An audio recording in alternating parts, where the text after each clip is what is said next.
folks, before we kick things off, just want to take a moment and talk about Skunk Fest. This year, we actually have 2 different cities and 3 weekends. So, if you go to skunkfestatx.com, you'll be able to check out the lineups, the dates, and locations. First on the list is San Antonio, Texas, August 21st at Fitzgerald's. Then, right after that, August 26th and 27th at Come and Take It Live here in Austin, Texas.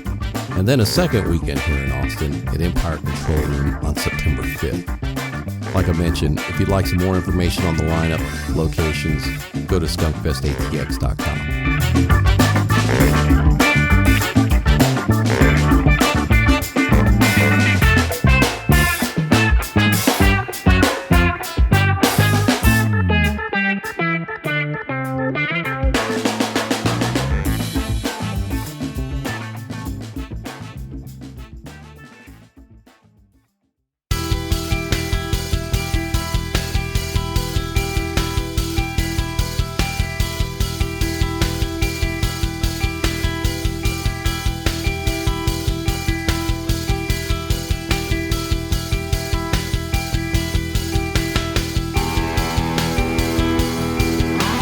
Welcome back to another episode of the podcast with Skunk and Vic. Today we're joined by Matt LoCoco for the band Transit Method. Transit Method is a dynamic rock trio from Austin that brings things together with complexities of prog rock and the unrefined grit of grunge and heavy metal. Consisting of the brothers Matt and Mike, they're also joined by Danny Borja on bass, and the band has been writing, recording, performing together since 2014.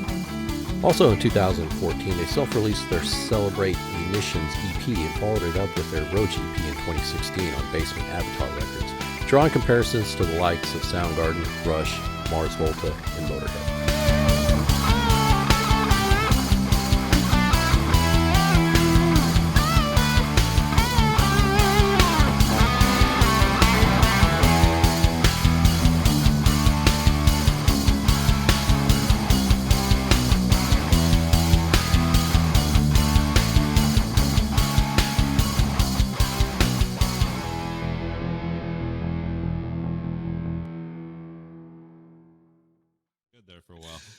Oh, hey, we are back. I think this is episode 56, but I don't know. I think you're right.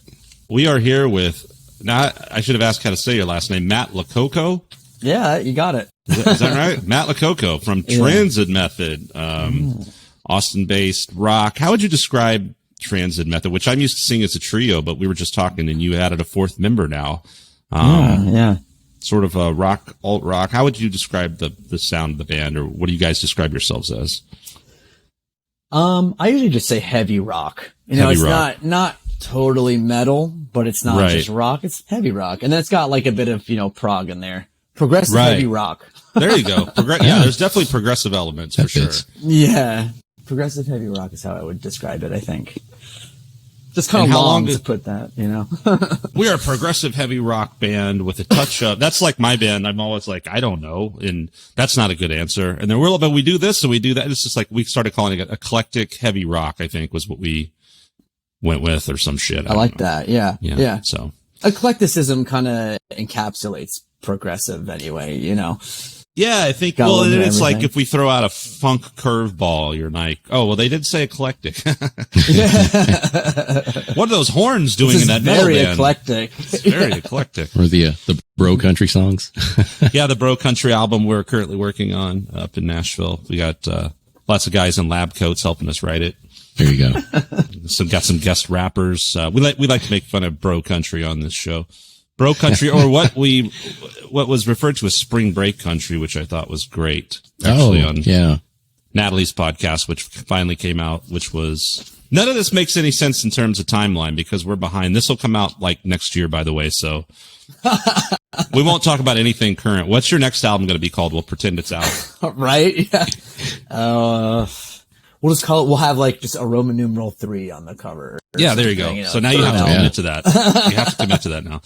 Well, actually, you do have a new album out, and tell us about that, because it's only been out for a month or two? No, it's actually been out for it came out in July, so it's basically not even new anymore, but it's our newest album. So, Wait, it's called what? Madness. Yeah. It came out in July. of 2020? Yeah. Yep, Jesus. It did. I thought it just came out like a few months ago. Like, this is crazy. And I've been like paid attention to it. See, I have no concept of time at all now. Okay. Well, anyway, the reason is probably because after we released it, we still kept doing, some music videos and things like that. So it may have seemed like, that's probably not out yet. They released a single. So, yeah, we did like 2 singles before and then 2 after to kind of extend the life. No, and that's what everyone's doing now. And I'm kind of like, for the first time, going to kind of try that with the new batch of songs I've got going. Like, put out a single and then another one, and then the album, and you know what I mean? Like, which is, I guess, what it used to be like. But so how does that work, right? And let me ask you this: like, so who do you distribute through? CD Baby or TuneCore, or who do you use? That's a great question. So we're on an indie label called Brutal Panda label Records. Yeah, it's our friend runs it, and so they help us out with distribution through the Orchard, Sony. Okay. So they'll put it up on iTunes and Spotify and all the streaming services, and then they'll typically help us out when we have like premieres and music videos and things like that, where they can get us some press and things like that. But yeah, that's usually how it's handled. And they also put it on, well, actually, I think we might put it on Bandcamp, but it's through their like pro account. I gotcha. Interesting. So, cool. Yeah. Mm-hmm. And how long have you been with them? For, since 2017. So, 2 albums worth. Okay. Yeah. Awesome. So then when you did that, right? So you have a single that comes out and you have a video, I guess, do a premiere, and then you have it on Spotify. And then does that just roll into the album when that comes out then? Is that how that works? Yeah, I was hoping that's how it did work, because I was like, wait, are we going to have like dupes on Spotify? Like, what's going to happen here? And so, I know, right? That's not the case. Okay. Yeah. Cool. Thankfully it rolls into it, because, you get all that traction when a single comes out, because, you're talking it up so much. Then you're like, all right, well, when the album comes out, am I going to like still have all of those like play counts and stuff? But yeah, it's all the same. It's all the same home file, I guess. Cool. Yeah. And then, so with this latest one, do you guys do like vinyl and stuff like that as well? Or? Yeah, we have vinyl. Yeah. It's, a purple with like pink swirl and everything vinyl. We tried to like make it a little bit extra special since it was that's right. It looks really cool. Yeah. Yeah. Thanks, man. Especially since it was COVID, we were like, let's do this right. Make it exciting. And the label, they figure out the pressing and all that kind of stuff. Actually, we do. Really? So where did you do it? We did it through Gotta Groove Records. And yeah, we've actually always used them, and they do a great job. So we have a deal with our label where it's like, okay, the first like X amount sold, we'll, or like we'll sell you this much, revenue or something like that. I kind of forget how it works. I have to go back and look. But mostly we, do our own vinyl and control all of that.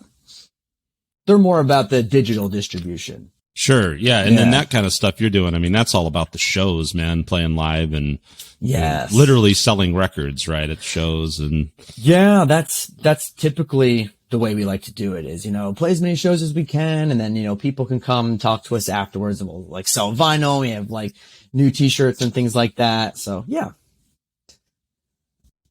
How long has the band been around? When did you guys form?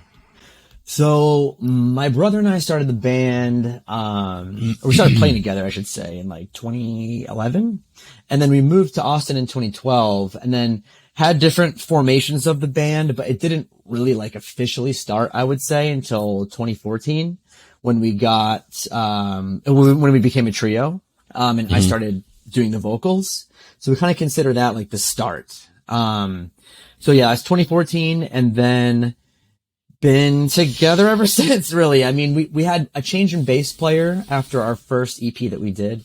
And then, it's been the 3 of us ever since. And we added somebody, another guitar player. His name is Brian, about a year ago, right before COVID, like basically right when it happened, which sucks because we had a bunch of South by shows booked with him and a tour that we were going to go on. And I was like, all right, well, hopefully you want to stay in the band. We're not going to be doing anything for like the foreseeable future. So, Right. but he's still with us, which is cool.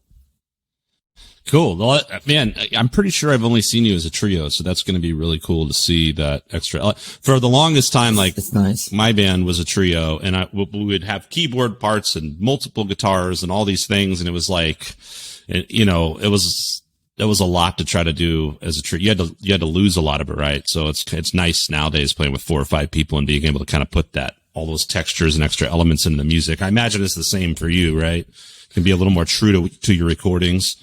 That's exactly why we did it. I remember the specific moment when I was like, we're doing this. I don't know if you guys are familiar with Nolan Potter's Nightmare Band. I really like them. They're like a local progressive rock band, and I went and saw them. Maybe it was like Free Week 2020, something like that. Okay. And I was like, we absolutely need to get another player, because they have like, 8 people in the band, and I love how full. Yeah, I love how full it sounds. And, we had 3. I was like, well, okay, we don't need, plus 5 members in the band. We just need plus 1. We'll have another guitar, and we can do like the dual guitar thing. Kind of like, Judas Priest or like Maiden or something like that, Thin Lizzy. And so, that is when I decided like we should treat the music with respect, and it should be played this specific way. I wanted vocal harmonies, and the other 2 guys didn't sing at all. And I wanted the guitar harmonies too. And so I was like, all right, well, hopefully we can find somebody. And then, we went through, I looked through a few different people, but ultimately like Brian he felt like me. We both had the same guilty pleasures in music. We both shared, liking for like hair metal. So we kind of nerded out about that. Nice. And we met up. Well, yeah, just you citing like Judas Priest and, Thin Lizzy or whatever. It's like, yeah, I mean, because watching your band, listening to your music, it's like I wouldn't be like, oh, look, it's a 80s rock. Not at all, right? But I think a lot of guitar players, especially guys that maybe, I don't know how long you've been playing, but guys like me and most people I know started in the 90s or even maybe the late 80s, or you kind of all are coming off those old influences. And even nowadays, I mean, kids still start with Metallica and some of the same shit, right? So it's definitely. As a guitar player, I think like that's just we all have those guilty pleasures, we all have that little hair metal. Yeah. I mean, soft spot.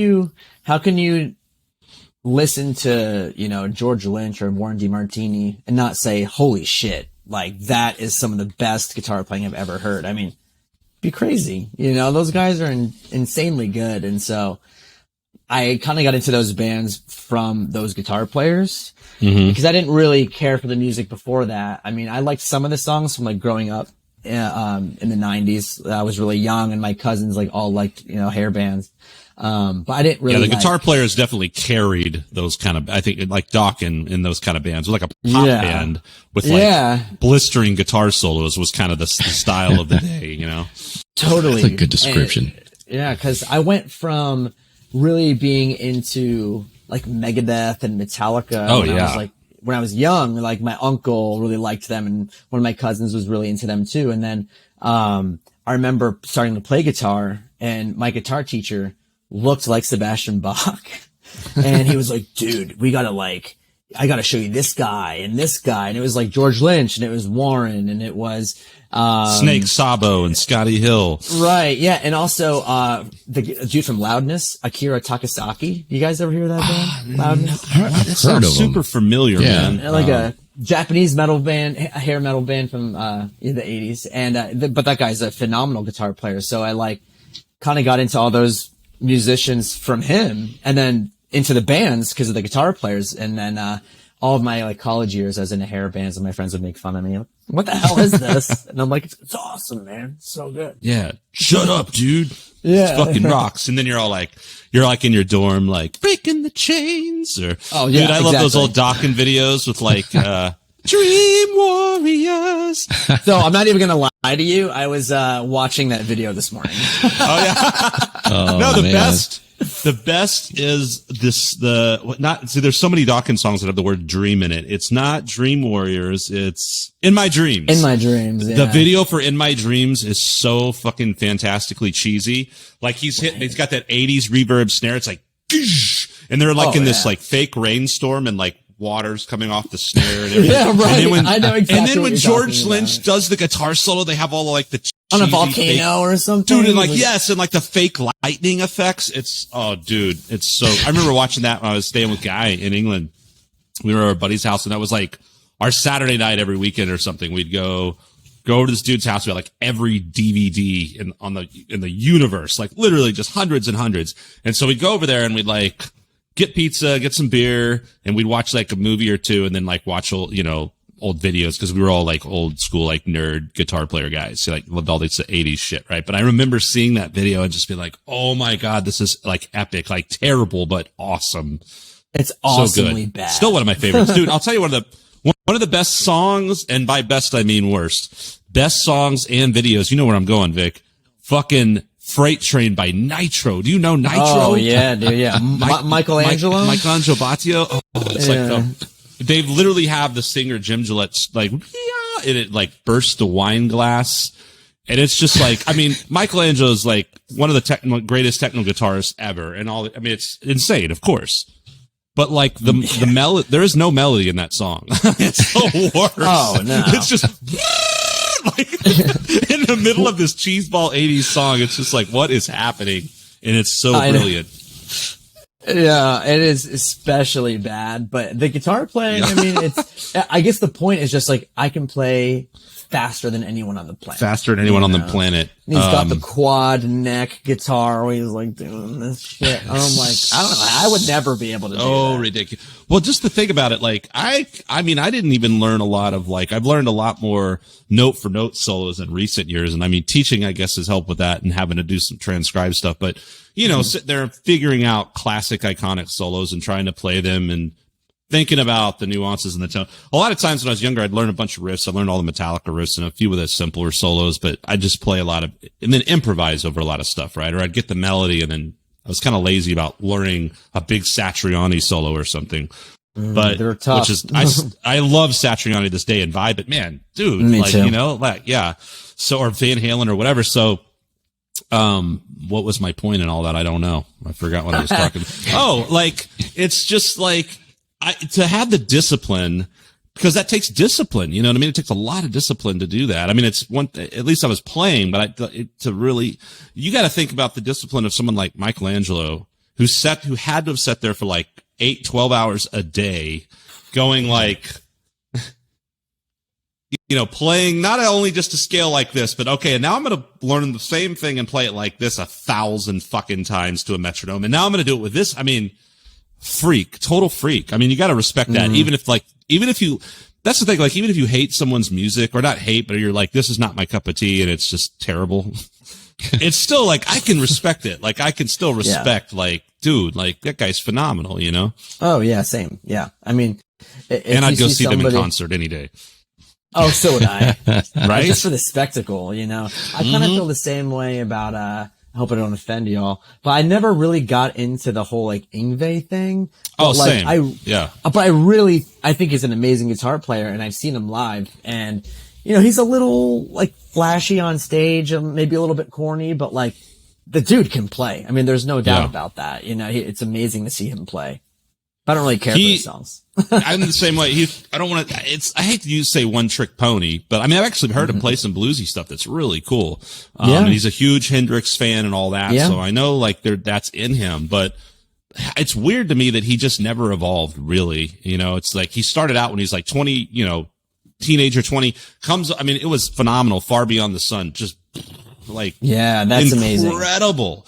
Great song. Everything about it's awesome. He had a cool and unique tone. He was doing this interesting thing that maybe like Randy Rhoads had tapped on, but it was pretty, you know, what's the word I'm looking? I mean, it was pretty new and fresh when he was doing it, right? Like he was really, obviously he's one of the neoclassical forerunners. I mean, I guess and he cites Uli John Roth and all that, but like, man, yeah, it's kind of like, okay, you hear one record, you've heard them all. And I kind of wanted it to be like, you know, a lot of these guys too, it's like, he doesn't sing himself, but Satriani and Vi, sometimes they'll sing and you're like, no, dude, no, just play more instrumental stuff. Yeah. Please stop singing. Yeah. Sometimes I like Vi's voice because he kind of has that Zappa influence in him still. So it's Yeah. kind of like that. But yeah, I'd rather him just play guitar. Yeah, I feel like I actually even prefer Satriani to Vai. For some reason, I don't know. Like, there was that album Fire Garden, which half of it is kind of vocal, more, not Yeah, pop, it's weird. And it's just not my thing. But, and then Yngwie always, hire different singers, which is fine. It's just, like you said, it was never really my style, Speaking of Zappa, though, man, I bet you strike me as someone that might like Zappa, be a Zappa fan. I do. My brother especially, the drummer, is a big Zappa fan. I really like Zappa too, I don't know all the albums, but I really like, Apostrophe and Hot Rats and One Size Fits All and, Roxy and Elsewhere and things like that. Like, those are all awesome albums. I think it's some of the best music really that's ever been created. I'm like, how did someone write this? Dude, what I learned about Zappa, and it's so interesting to me because obviously everybody who plays guitar kind of knows or rock guys like us, about the Zappa kind of thing and all these different musicians, and that Steve Vai was this, kid playing with Zappa and transcribed all his shit, and it's just mind blowing.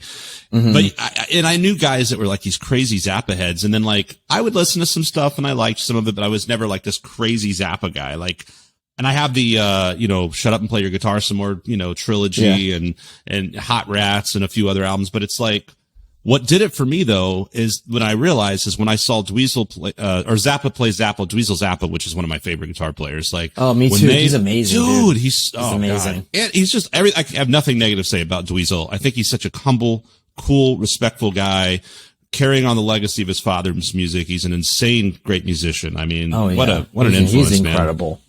And when I saw that, and I saw that music perform live, what was interesting about it, and even my girlfriend at the time, who I went with, who wasn't wasn't a musician or anything, was just like, wow, this is amazing. It was, I think, seeing it executed live with the band, and everyone's playing like 5 different instruments, and they're all these phenomenal musicians. Even if you don't know the songs, you just gotta be like in awe of what they're doing. It's incredible. And to think that somebody wrote that and conceived that and had that and always had these great, it really kind of made me go, I get it. I get the Zappa obsession now, Well, because on a record, a lot of it's like cool, but like live was where I was like, wow, I get it.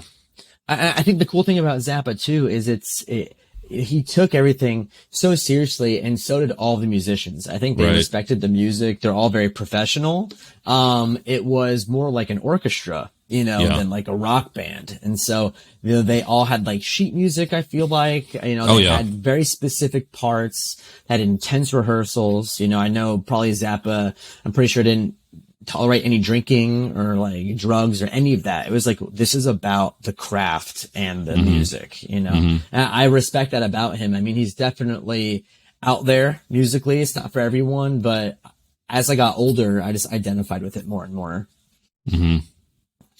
Yeah, for sure. And what's so cool about it is you watch them play, and there's he obviously had this very, sarcastic, satirical sort of approach to a lot of things.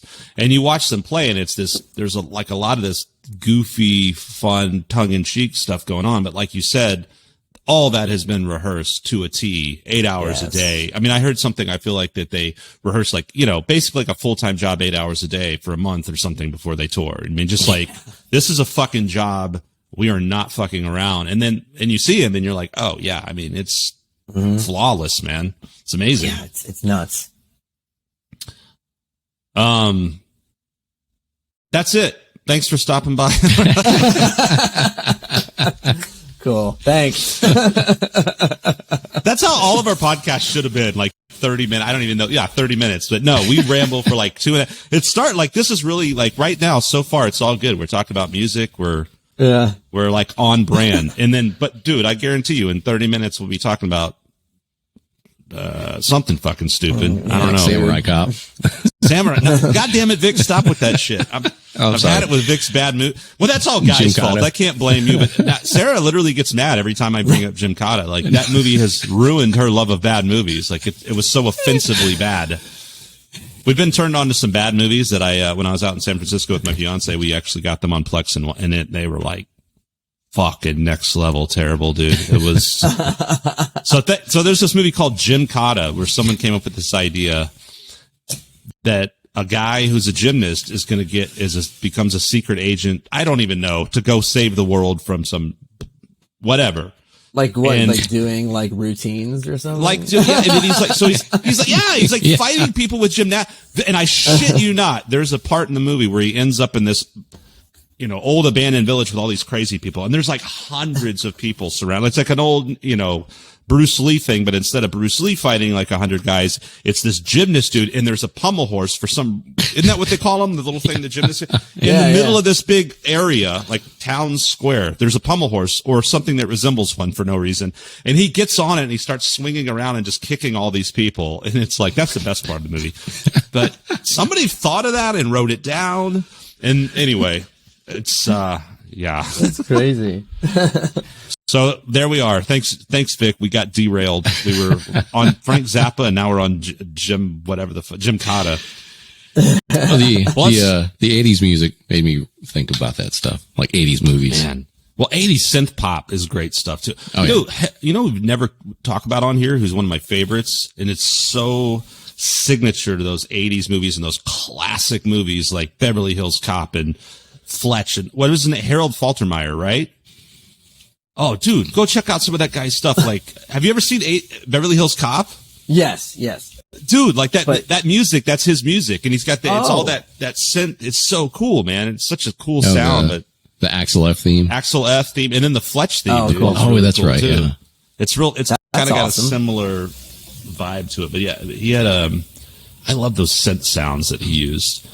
Another one we always talk about from the 80s is this movie called Lady Hawk, which my friend Guy told us the story about it, which is the guy at the time was obsessed with some composer. For some reason, I'm thinking Alan, oh, for fuck's sake, what's the guy's name? Or maybe he produced it. What's the guy that did was on Dark Side of the Moon, producer?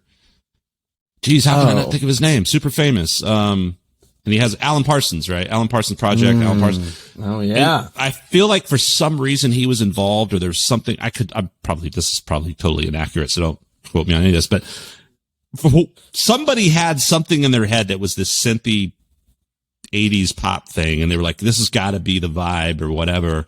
And they just could. Anyway, so it ends up being the soundtrack, the style for this movie with Matthew Broderick and Michelle Pfeiffer, where they're like, it's like medieval times. So you've got picture like knights in armor fighting battles with like 80s synth pop music. It just doesn't work. It's weird.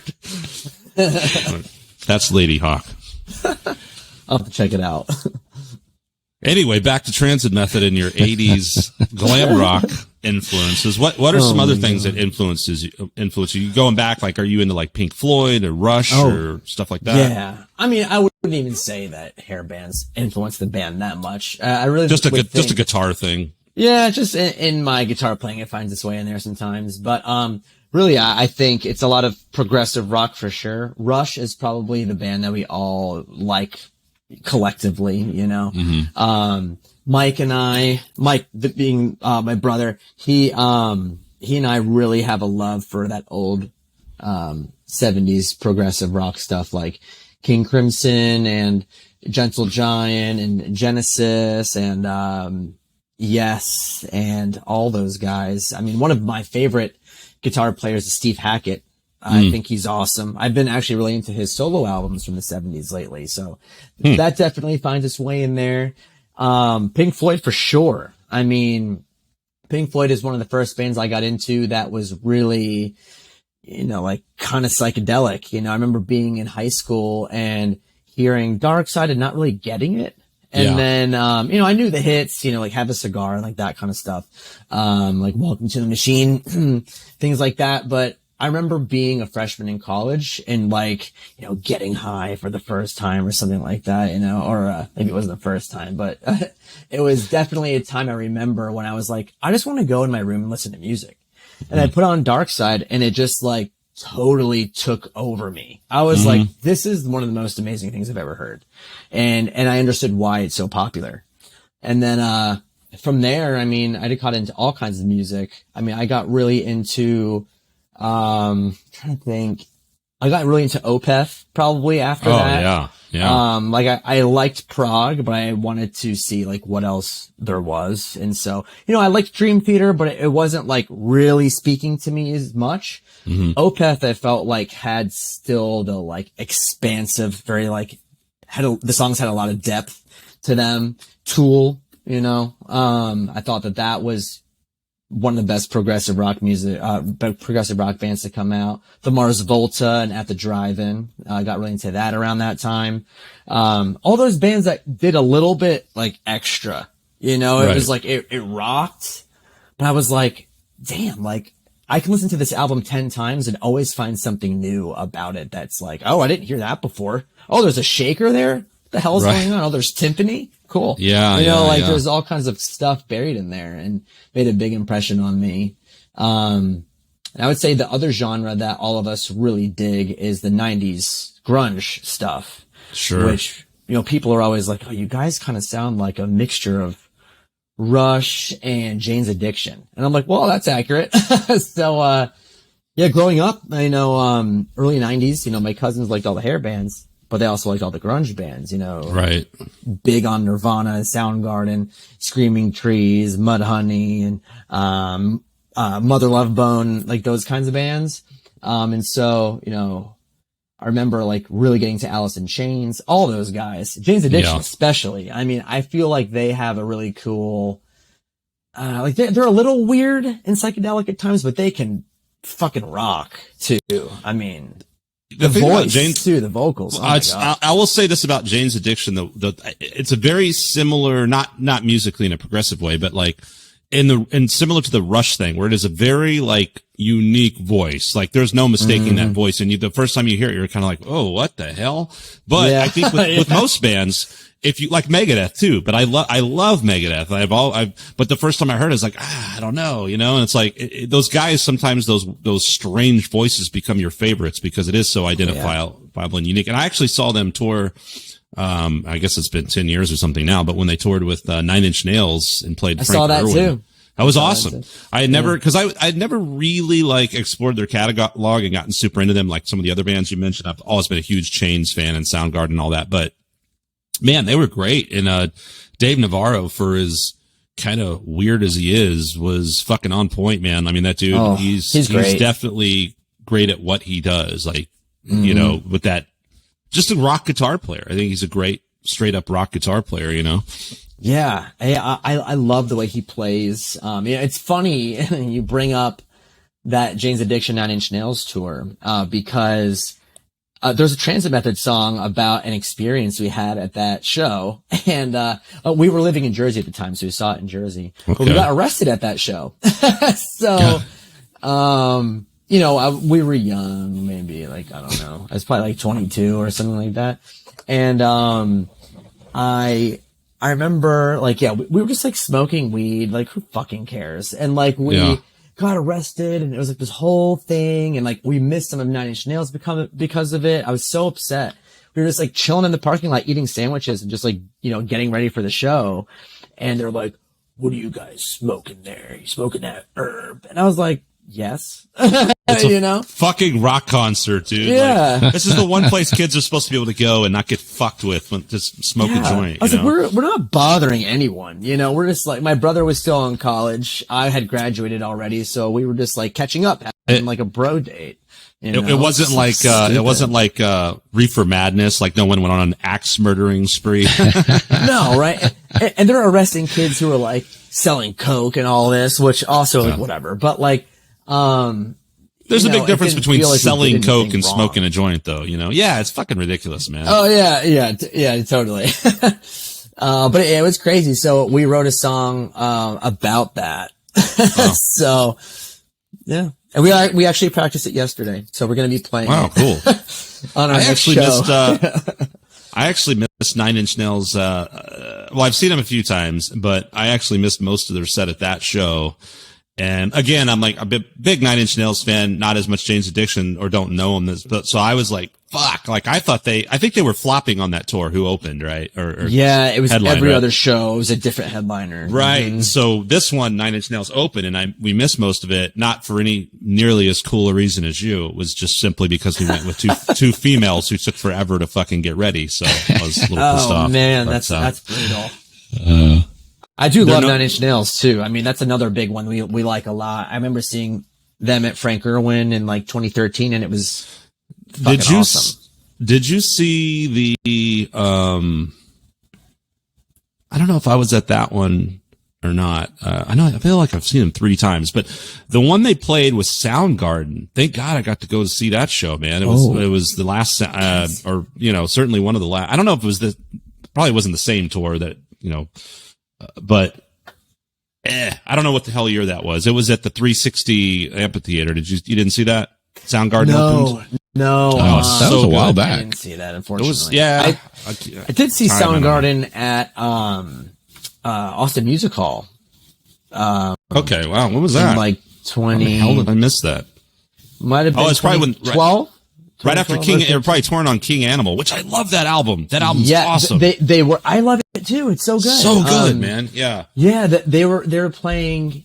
Yeah, they were on tour for that album, and it was packed. It was so fun.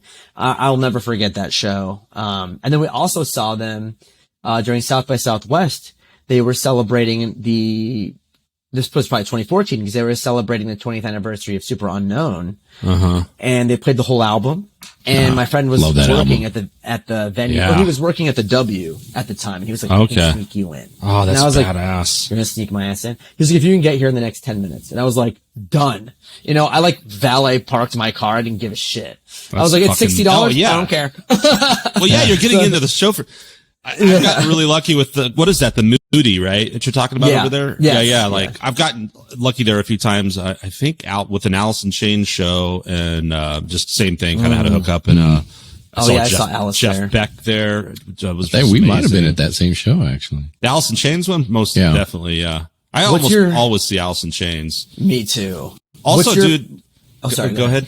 I was going to say, what's your opinion of William Duvall and like the new I love it. Lineup? I'm not a hater at all. I love it. I think it's great. I Staley love it. is amazing. I love everything about the old Alice in Chains.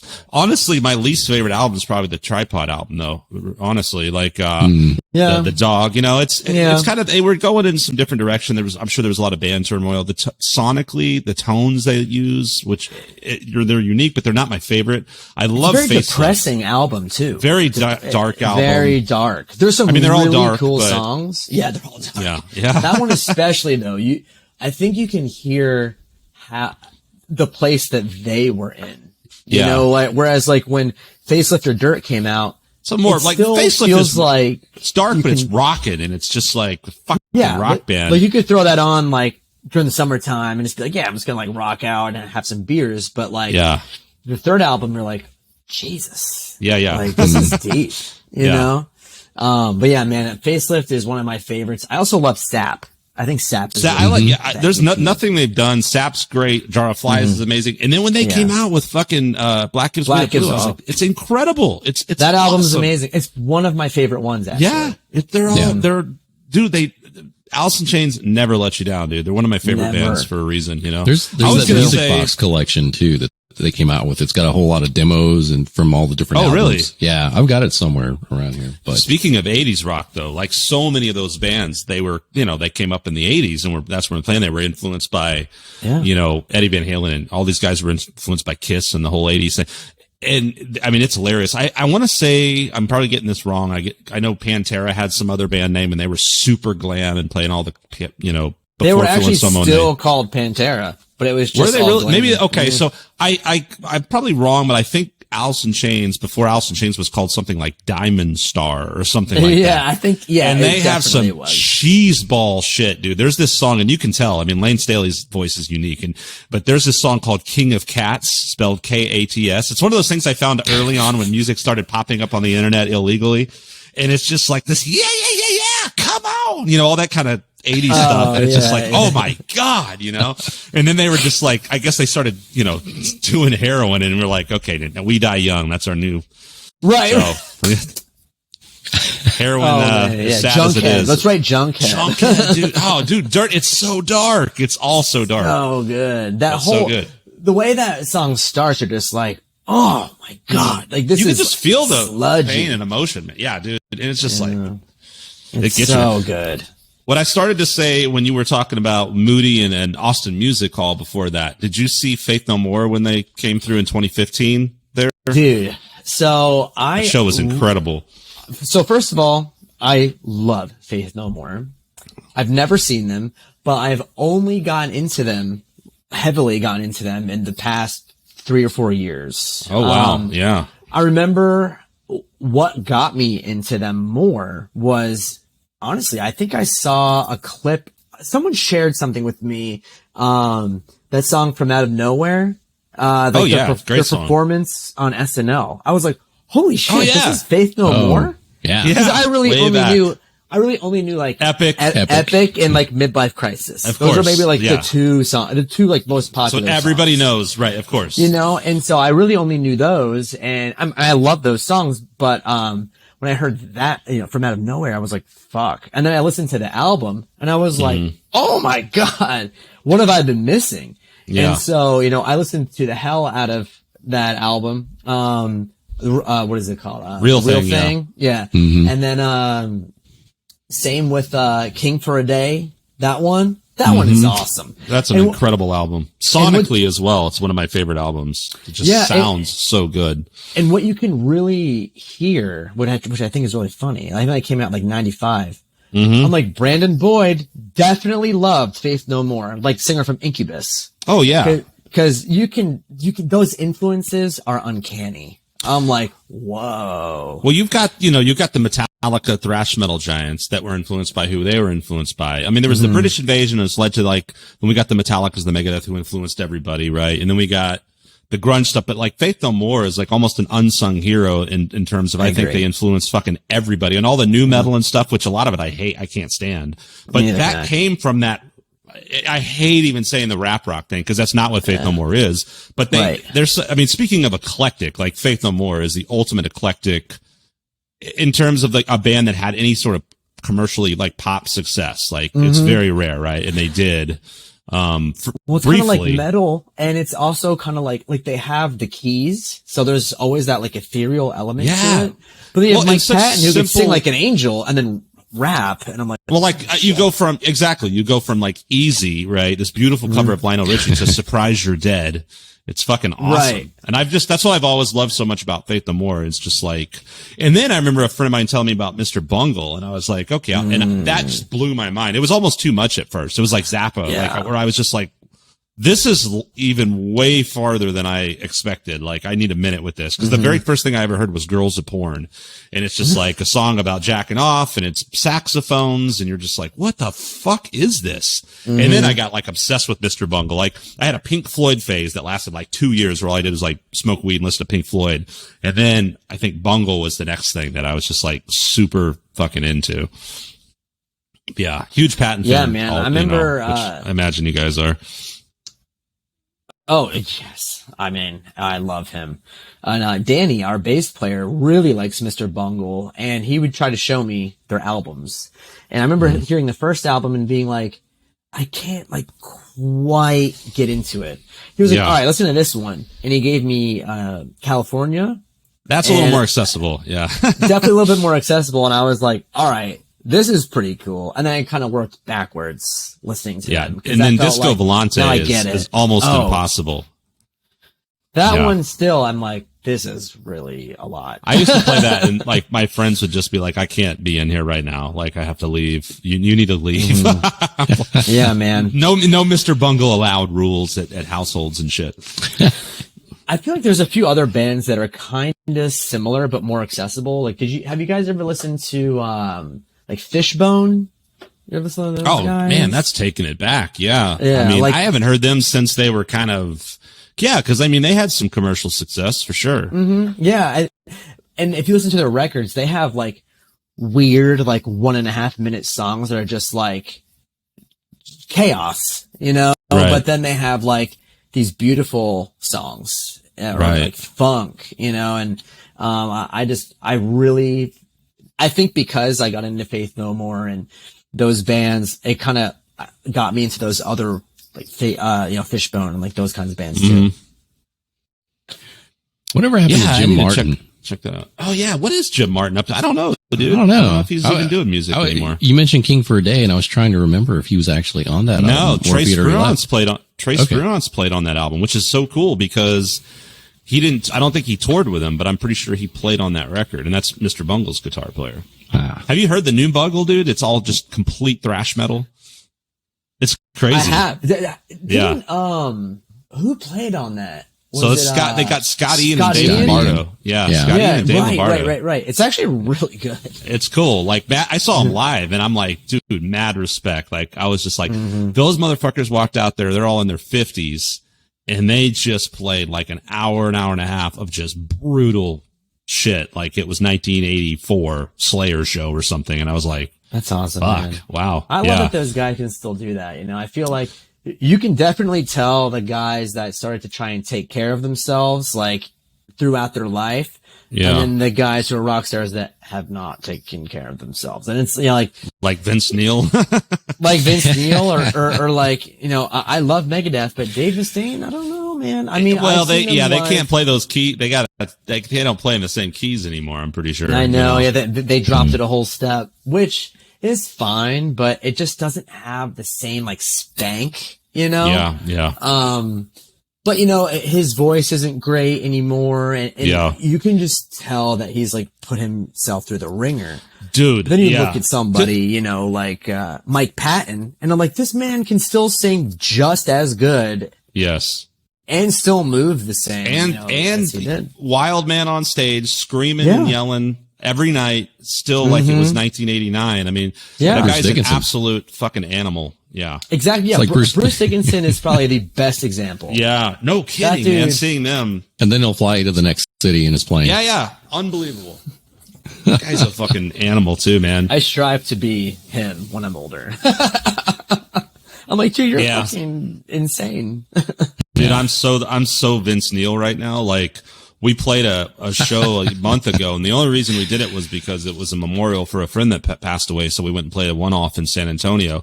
One rehearsal, with a drummer who had subbed with us before. Awesome drummer though. And I mean, he nailed everything. But we had one rehearsal the day of the show and then played the show, and we hadn't been in a room together over a year.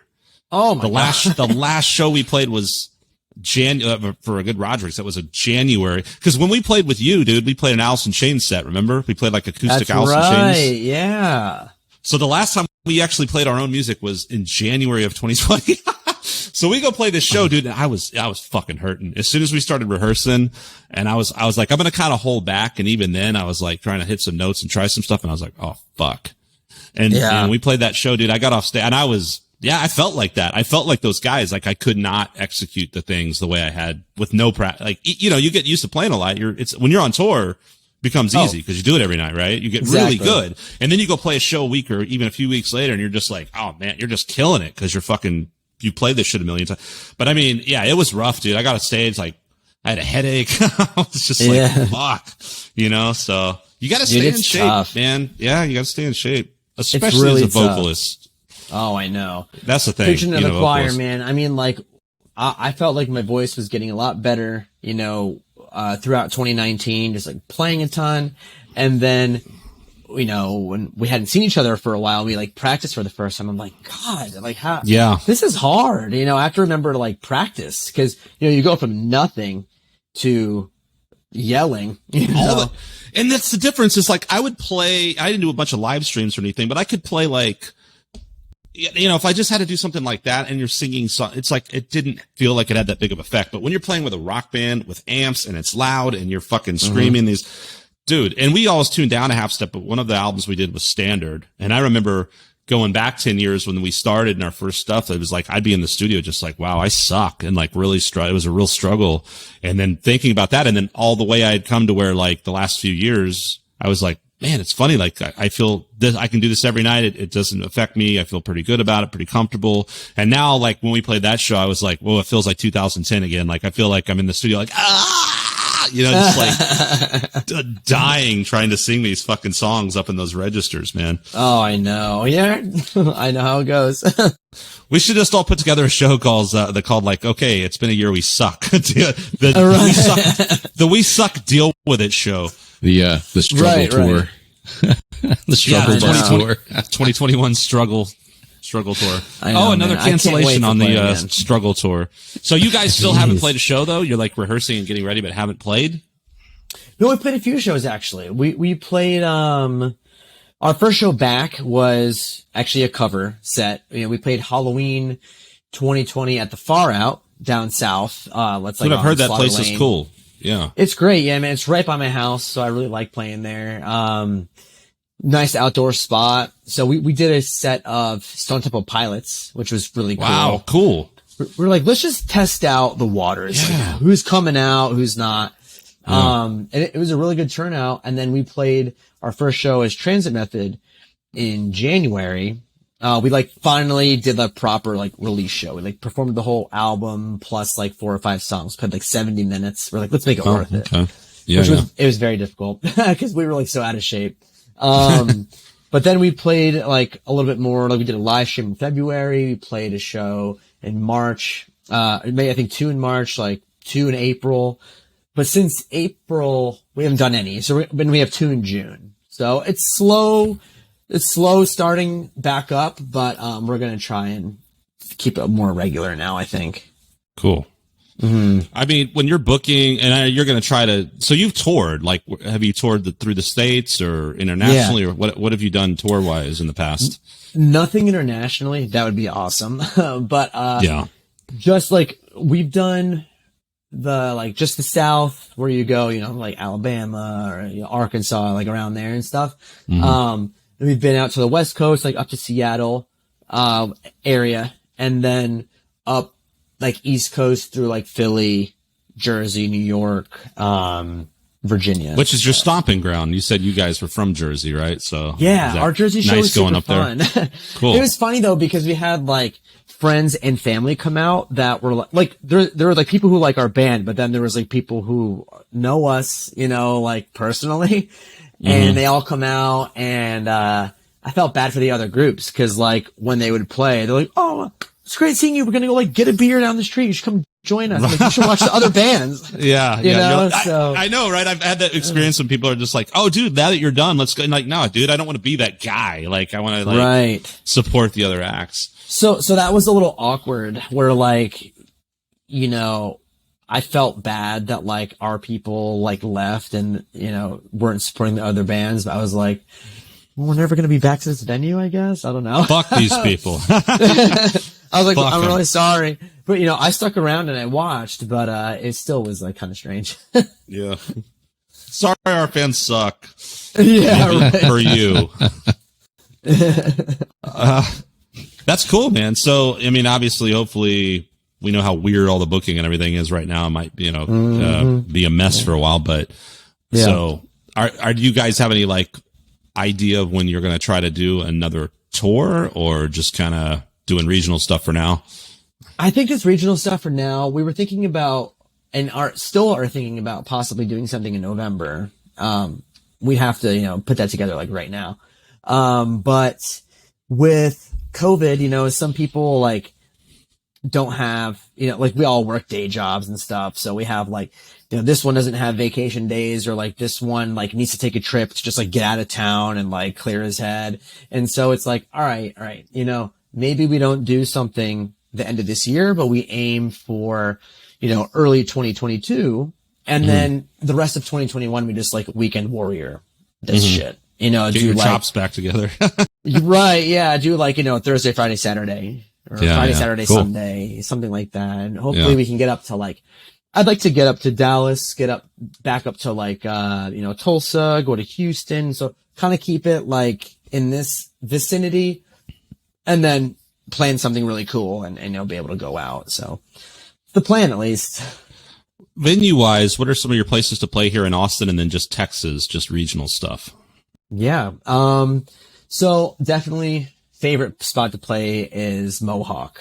Love playing there. We're going to be playing there at the end of June. outdoors too. I'm like very excited. Yeah. You know, so we're gonna be playing with Megafauna. They're playing their first show back, like they haven't played at all since COVID. And so we're gonna support them, which will be fun. And then we typically would play at like Barracuda, which, I mean, I don't know if they're reopening. I know that they closed, so that sucks. Yeah. Playing at the Far Out is awesome. It's kind of like a new spot. Yeah, I keep hearing of that place, man. It's great, man. It's just a really overall good vibe. Like good Austin vibe.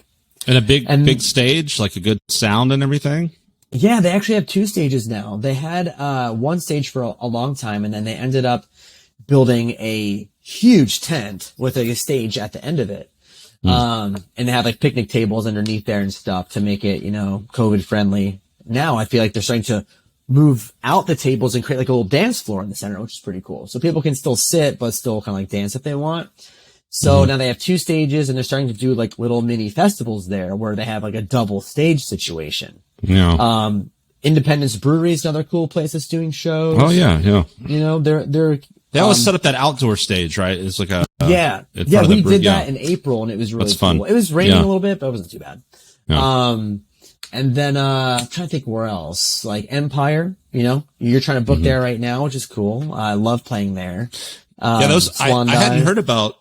Oh yeah, Swan Dive. I hadn't heard about Far Out at that point, and I was looking around, and Empire popped in my head in Mohawk because I was thinking of multi-stage places. Yeah, you know? Yeah, definitely. I mean, and Mohawk at the moment, I think is maybe not doing the indoor stage. I'm not 100% sure. They might soon. Probably soon. Yeah. Yeah, but yeah, Empire is great for that double stage situation. I love that spot. Yeah. Cool. What about Houston or Dallas? I've had no success in Dallas. I don't know what the fuck's going on with that place. Do you ever play Gas Monkey up there or Trees? Never Gas Monkey. That would be awesome, and never Trees either. Same. Yeah, seems like the places to play, and I can't seem to make it happen.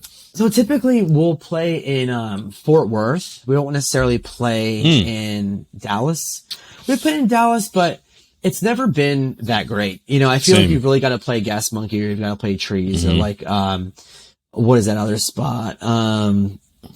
I can't think of what it's called right now. Not Wits End, but there's another cool spot. 3 Links? Is that what it's called? I don't know. It might be that. But there's a cool spot in Fort Worth called Main at Southside, which is just Mass is what it's called. Okay. And it's a really, really cool spot. We've played there a bunch of times. And then, I haven't really had too much success with Houston. I honestly don't even know where people play in Houston. I haven't even seen a lot of the Austin bands going to Houston. I don't know what's up with that. But, there's a spot there called Natsuo, which is like Houston backwards, I guess. What? I've never heard of that. Yeah, Natsuo. That's a pretty cool spot. We've only played there though. We've also played at, Acadia, which isn't necessarily in Houston. It's kind of on the outskirts, and it's like a very metal kind of spot. Dude, Acadia is like, I know, I played there a lot, and very rarely for very many people. Like, originally when the band started, we were doing the trio stuff, like, they really liked us, the owner and stuff, and so we kind of would play there, and everybody, you know, they're in the 19th hole or kind of in the northern whatever areas. But yeah, it was cool, but, and they great stage. They've upped their stage and lights, and it's super cool. But I'm like, man, we're the people, dude. You know. And then there's Scout Bar is great, but it's super south. You know. Yeah, that's a hard place to get into. Although Scout Bar, if you can get in on the right bill, is a pretty killer place. Just good luck getting an email returned to you. I know, right? We played there, and they loved us. They were like, dude, can you guys play tomorrow night? And it was like a Friday, and we're like. In hindsight, I wish I had just been like, fuck it, we'll just get a hotel and just play here tomorrow too. But everyone was like, we didn't plan on this, and I don't know, and I got to work early Sunday, whatever. So we didn't. And then I emailed them and nothing. And I'm like, Jesus, you guys, they're bad. I know, man. It's tough. I mean, I find I had the same difficulty with San Antonio. Like sometimes I have an easy time booking there, and sometimes I can't get a damn response, you know, like, but we played at a few spots there, like, the Mix we've played at, we have like Limelight. There's some cool spots down there, but, we haven't done it recently, especially with COVID. I guess we hadn't even really tried, but I'm trying now to book down there. If you guys want to play early, I can get you on Skunk Fest San Antonio. It'd be kind of early though. I don't know how early you'd want to play. Oh yeah, got a bill. I'll talk when to you. When is it? Yeah. Tell me about it. Not out of the question. So yeah, man. And then besides that, I mean, there's not really anywhere else in Texas that we've played yet. I mean, I had a gig booked in San Angelo at it was like the White Horse, but Dead Horse. Dead Horse. Yeah. White Horse is in Austin. Yeah. But that fell through because we had to cancel our tour, and then tried to book something in El Paso. First of all, it's really far, so it's a bitch to get to. It is. Yeah, we haven't played there yet. And then yeah, that's pretty much for Josh and the Invincible Czars, right? Oh yeah, he's in your band, right? Well, I'm in his band. Or you're in his band. Yeah. But right, my bad. Yeah. No, I started the Invincible Czars. You heard it here? No. Yeah, Josh Robbins, founder of the Invincible Czars. So we're playing some, I'm actually really excited to get back because I only got to do one tour with them. I joined up with them in 2019 and did an East Coast tour, and I had never done the West Coast and was super excited to do that. And then COVID happened, obviously, right? So there's been they always tour like twice a year, and it's just, so there's 3 tours that didn't happen, or 3 or 4. Yeah, I guess 4. But we played like you last year in October, right? We did a Halloween thing. We played up in Dallas. And so this year, I think we're doing Austin, Dallas, and El Paso. I've never played in El Paso. I'm kind of curious I'm sure it's some sort of theater or whatever for the silent film stuff, and I was thinking about doing, I don't know if we're doing Lubbock, but I was thinking it'd be cool to do like a Dead Horse, right? San Angelo, do something in Lubbock, which actually has like some good rock bars from what I hear. Yeah. I've only played there with the country bands. Same. And then do something in El Paso, like, one of those weekend, like you said, Thursday, Friday, Saturday type runs or something. But, so I'm kind of curious just to find out what that place is all about. I've only drove through there on my way out to, out California way. California way. California. They got a whole mess of internet out there. Yep. Did you guys ever see that episode? Vic, I'm sure you did. You watched South Park? Yeah. Oh yeah. Matt? Yeah, dude. Love the it. internet. Oh, what a great episode. Brazilian fart porn. That show is so awesome. It never gets old. I love it so much. Danny loves so good. South Park. He can you can recite basically any quote from an episode. He'll tell you what season and episode it is. He's like that obsessed. Oh wow. Yeah. Wow. It's pretty bad. South Park, man, I haven't even watched it in like years, actually. Like I haven't even watched a new season, and because I don't have Comedy Central right now, and I don't think it's on Netflix or anything. I just haven't watched it in a long time. The pandemic, I know all the old ones, stuff. That's what I heard. They're amazing. Hilarious. Vic, I think you sent me a clip. I think it was you that sent me a clip of like all the old people had already gotten vaccinated, and they came up on the kids we're gonna go get some pussy. Yeah, we're gonna go to the bars. Yeah, we're going to the bars. Man. So funny. I love that. It's so brilliant, man. Agreed. What TV, Netflix series, anything like that? You got any favorite shows? Damn. Where do I begin? Well, currently I've been watching The Handmaid's Tale. I don't know if you guys watched that at all on Hulu. Heard of it. It's really cool. It's like a dystopian kind of thing. It's a series? Yeah. It's based on a book. It's very fucked up. It feels a little too close to home, so that's why some people I know stopped watching it. They're like, this feels like it could really happen. So, especially during the whole, the Trump presidency. Well, yeah, like you said, dystopian. There's a lot of that. Yeah. There's a lot of dystopian talk going around these days. Yeah, definitely. It's hard not to be cliche and quote Orwell and Huxley and shit, right? Yeah. You're just like, no, this is like our world, really. It's literally happening. Exactly. Yeah. So I'm into that a lot. I recently watched, I don't know if you guys watched The Boys. I don't even know what that is. Yeah. It's like basically like the corrupt evil side of superheroes. Cool. I think I heard about it. Okay. Yeah. I really dug that. I also watched this other show. I want to say it was during COVID called Dark. It's a German show. It's a mind fuck of a show. It's like, it's hard to tell you what it's about because it'll just give everything away, but it's a phenomenal show. And if you watch it, I recommend watching it in German. Some people were watching it dubbed. I was like, dubbed? Oh, fuck you gotta that, hear the dude. real performance by the actor. You know, so, yeah. No, for real. Like, yeah. I'd rather watch something with subtitles, like to hear it. Yeah, it's not good. Plus, it's you like Hercules get more in New from York. It, you know, I feel like you're like reading a book as you're watching this show. You like get every name, every place, every descriptor. I watch some shows in English with subtitles. No, yeah, I can see that. Like, I'll sit there sometimes and I'll be watching something. It's not even like it's an important piece of dialogue. And if I can't understand what they say, it really bugs me. And I'm like pausing and rewind. This happened the other night and I was like, I couldn't figure out how to do my subtitles. And I was like, God damn it. And I was like, I guess I just don't know what that one meaningless word they said there was and I'll have to live with it. Oh, well. Yeah. No, I totally agree. Oh man, what other shows do I watch? There's this animated show that's like super filthy called Big Mouth. You ever watch that?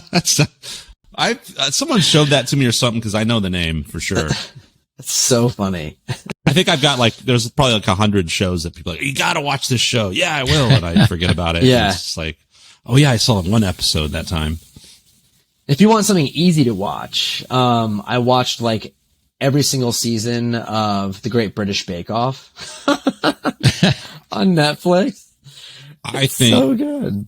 My fiance loves that show. I'm pretty sure that I could be wrong. It could be a different baking show, but I think when she was here, like that was on sometimes. It's like nice background chill.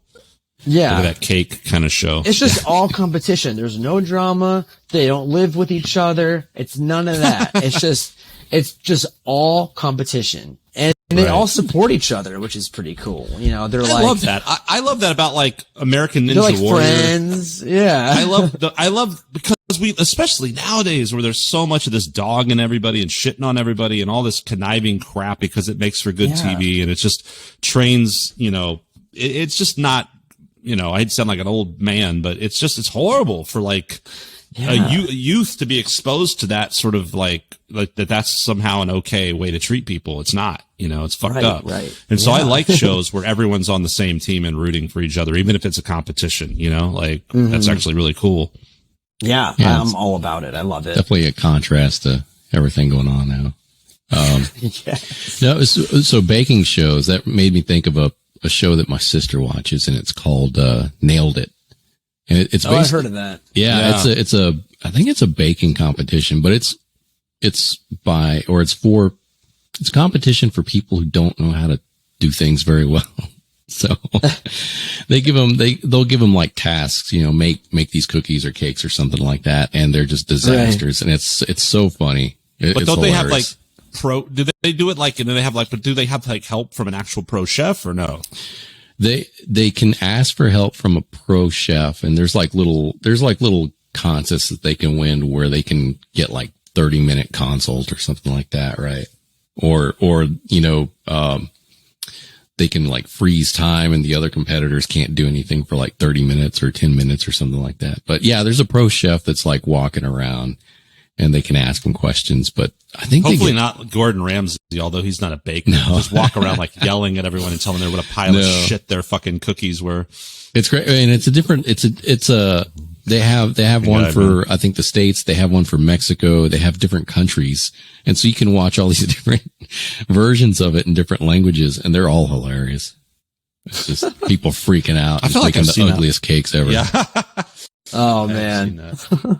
Dude, I learned the hard way because I never really bake. I mean, I love cooking, but I don't bake. And like, I tried to make chocolate chip cookies one time and like approached it like I do with like stir fry, where I'm like, I'll just put a little of this and a little of that and throw it all together and it comes out. And then I'm like, all my cookies were just like, it was like one big fucking thing of crap. Just a like, mess. Oh, I guess I really do kind of need to follow directions to the T when you're baking. That's kind of a thing. You can't just be like, I'll just put some water in here and hope for the best. A little tablespoon or remember that dude? Remember the Louisiana chef, Justin Wilson? Yeah.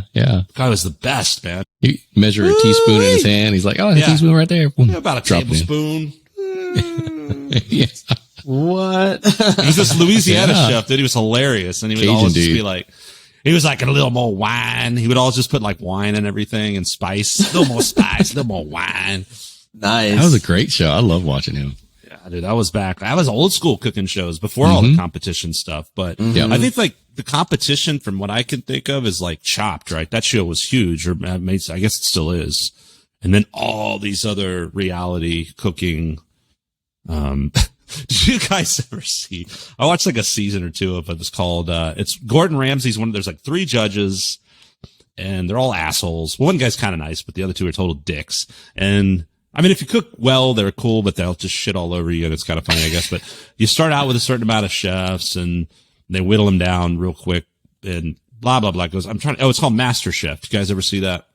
No, I never watched it, but I know what you're talking about. And it was pretty funny, like, because in the beginning, like, I'd pick all these people. And so on the very first episode or the first couple episodes, like American Idol, right? And so they get rid of a whole bunch of the bad ones right away. And then you end up with like, 12 or something for the season, 1 a week or whatever. But like in the first episodes, these people roll in with this signature dish and they cook it and they do this thing. And this one guy who was all proud was like this redneck dude. And he was like, I make, barbecue sushi. And he was like rolling up like barbecue chicken and like cucumber and just this whole thing. And he was so proud. And like Gordon Ramsay was just like spitting it out. Like, this is the worst shit I've ever had in my life. And you should commit suicide. And oh my God. Like totally like you should never cook. And the guy like got super mad and was like throwing dishes and kicking shit. And who knows, maybe it was just for TV, but it was pretty funny. Yeah. I think there's an episode of South Park where, Randy. Gordon Ramsay. Like, Gordon Ramsay. Yeah. That's cream, awesome. Was it Cream Fresh? Oh, Cream Fresh. Yeah. Yeah. Dude, where he starts, it was like food porn, right? And he starts doing the call. He's like, oh, fuck yeah. Yeah. Creme Fresh. Randy's like, oh, the fresh. He's like all about it. little creme fraiche. Yeah. He like makes this huge mess. He's like makes this huge mess in the kitchen cooking some bullshit. And he's like, gotta go. So like, see you, Sharon. She has to like clean all his shit. He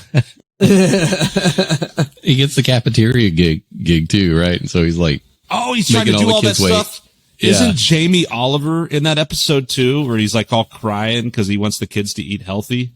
I think so, yeah. Because that was like a thing, right, with Jamie Oliver.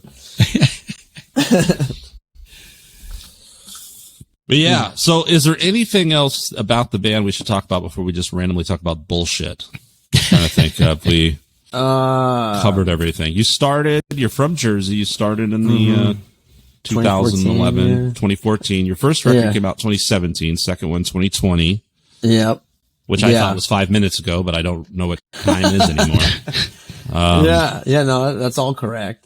What are some back to venues? Like, what are some places you've played elsewhere in the country? Any other favorite spots jump out? Like super cool venues or great gigs? Yeah, definitely. There's a really cool venue in Lawrence, Kansas. What the fuck is it called? Creme Fraiche. Replay. The Replay Lounge. Okay. We had a great show there, in 2019 or something like that.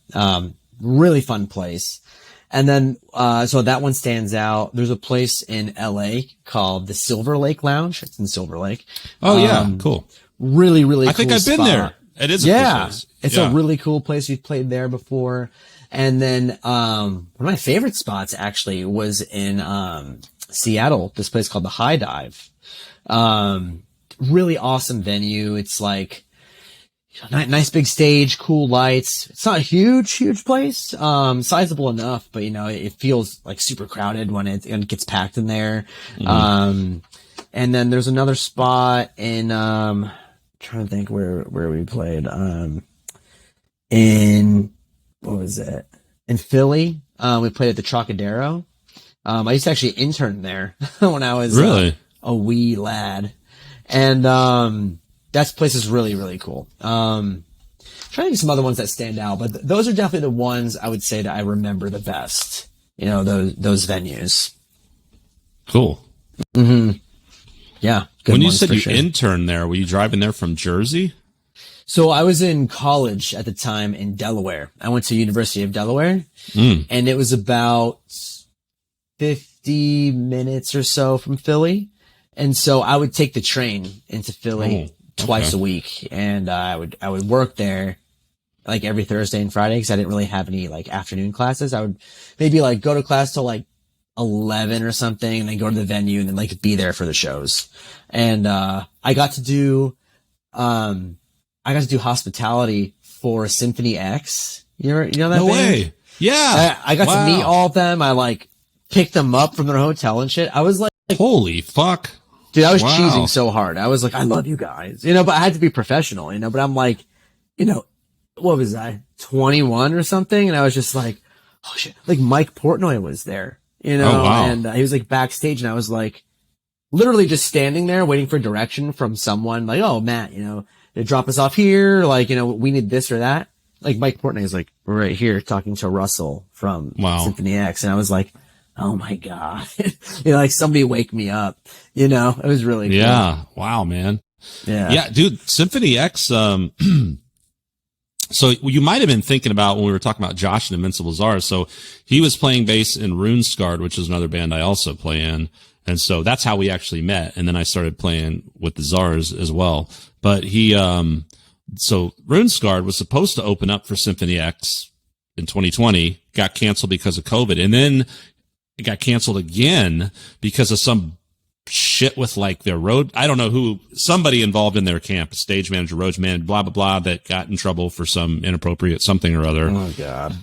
Dave Ellefson type shit. I don't know. Fucking horrible, right? Don't even get me sacked. Did you don't guys even get me started on Dave Ellefson. What's going on over there, man? I was pretty upset about that's what fucked happened up there.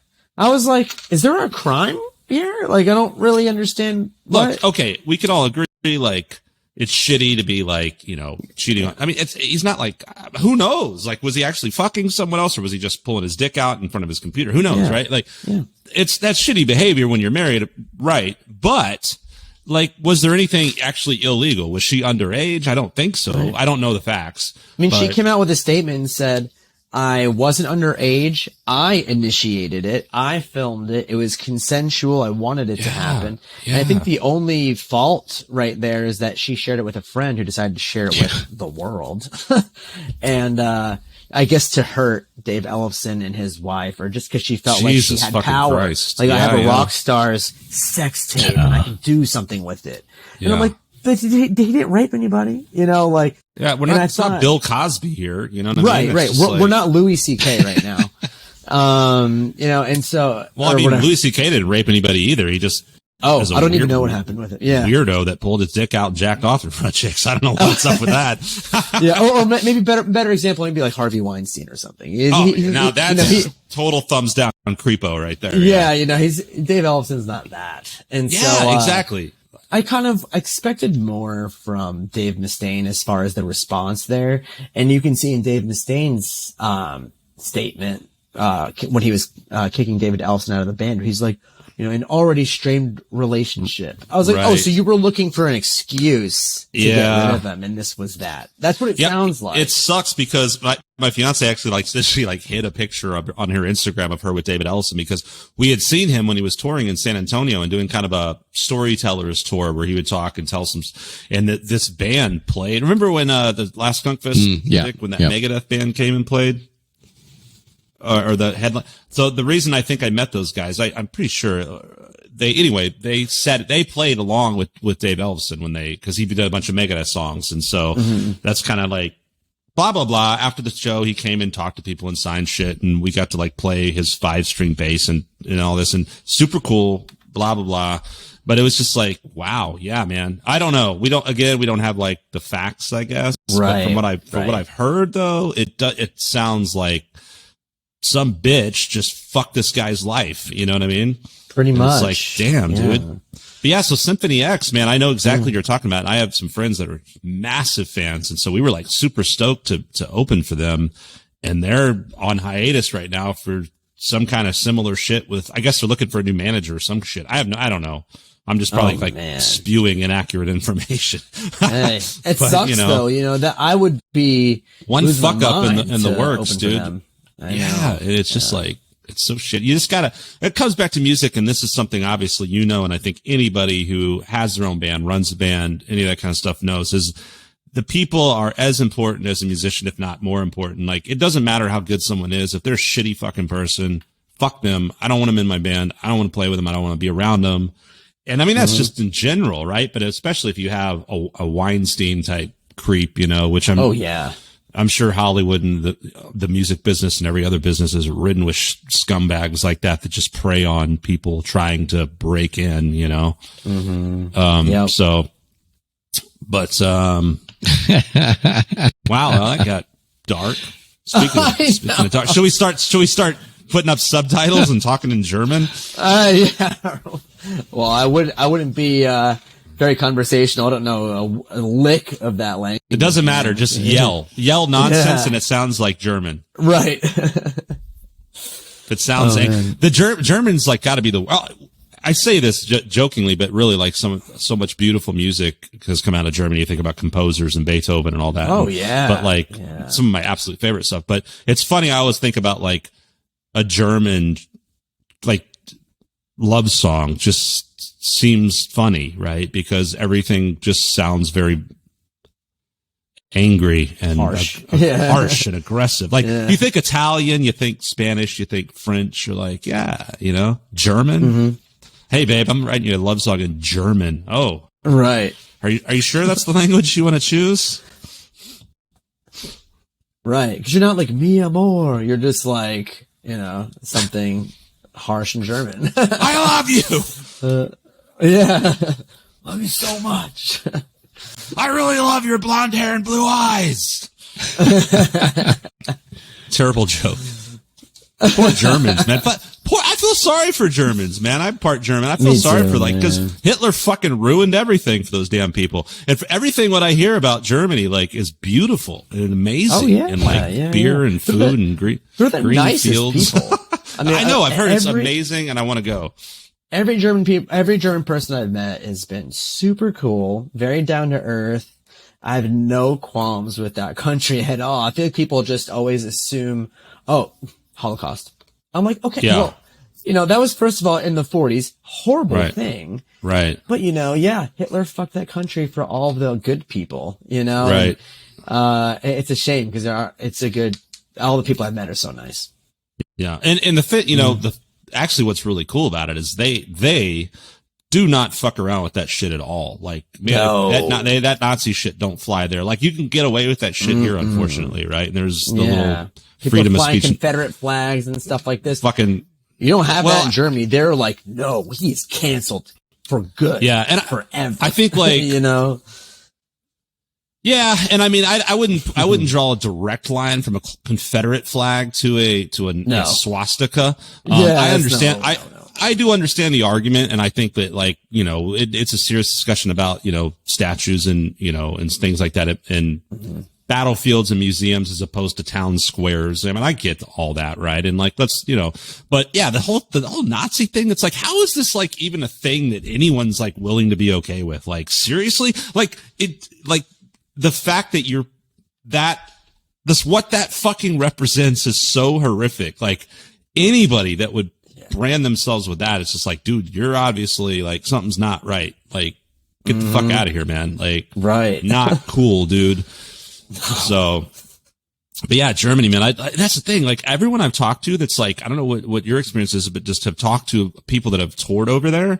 It seems like here it's like, hey, thanks so much. You get 2 drink tickets and then you can fuck off. Like, I mean, not everybody, but you really have to hustle, or you really have to have a camp of people. You really have to have something, I think, to be treated well as a band, right? Like, your average band doesn't just waltz into a bar and, you know, expect, sadly, to get, you know, paid in this and that. And so I've had those gigs where you're like, oh my God, a green room and I've got food and you guys are giving us a hotel. I mean, mainly if you do go to country, but it's like, I feels like, in other words, like, what I hear, at least this is what I'm hearing, what I'm choosing to hear and dreaming that it is like that in Europe, rock bands actually get the country treatment. Like, you go play and they're like, hey, we got you a place to stay and we're going to feed you and we actually appreciate your music.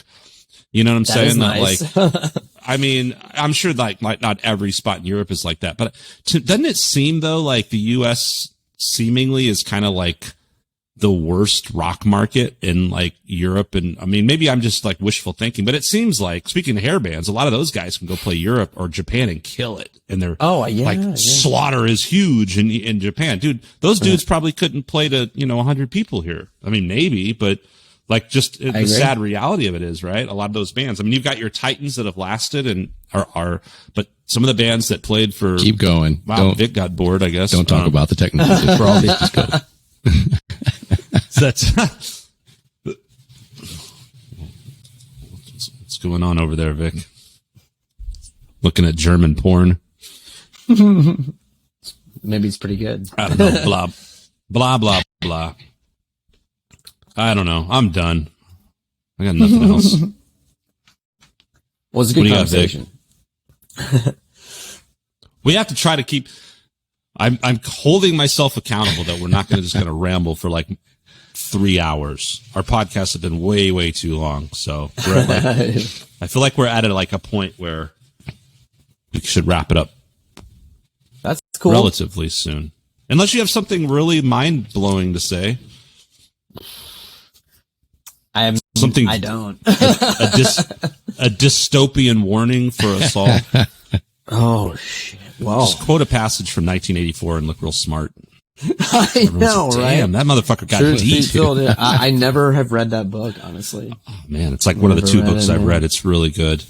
Yeah, I know it is. I mean, I've read like Brave New World. But I haven't read Brave New World's great. Yeah, I need to read Fahrenheit 451. Have you guys read that? I still haven't read that one. Mm-hmm. Yeah, I think that's the next one. I'm rereading The Jungle right now, which is really awesome. Oh, interesting. And fucked up. Like, it's just like, Jesus, man, it's brutal. Like, yeah. But it's good to read that kind of stuff and get perspective, man. It's also good to read it at an age when you can understand and respect it. Cause I remember being in high school and being like, you have to read The Jungle. I'm like, I don't give a shit.